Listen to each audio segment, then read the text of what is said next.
Bueno, en este caso tenemos para ofrecerles un edificio que está solo a 2 cuadras de nuestra inmobiliaria. Esto es Bolívar, entre Diagonal Purredón y Catamarca. Es el edificio Andros Diagonal. Es un excelente edificio, ya terminado, listo para poder tomar posesión cuando el interesado guste.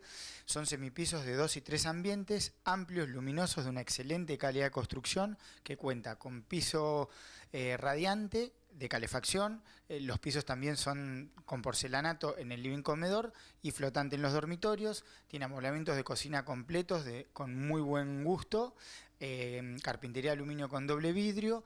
Y lo que cabe destacar es, como decía, la luminosidad, la amplitud de los ambientes y sobre todo la ubicación, que está a solo 200 metros del shopping y a metros de la Diagonal Purredón. Bueno, en este momento estamos teniendo una pequeña actividad mayor, tenemos un poco más de consultas, estamos empezando a ver que empieza a haber mucho más movimiento, lo cual nos hace ser un poco más positivos.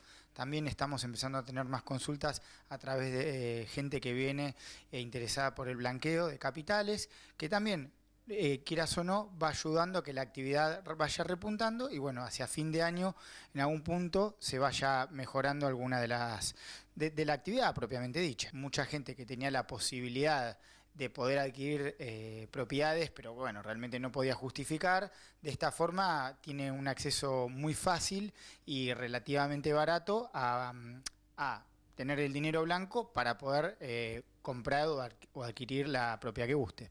Lo ideal es que se acerquen a nuestra oficina, que está en Hipólito Yrigoyen 2158, o si no, que nos llamen a nuestros teléfonos, que son 494-1230 y 493-5957, y si no, en nuestra página web, que es www.valenciapropiedades.com.ar, está toda la información del edificio.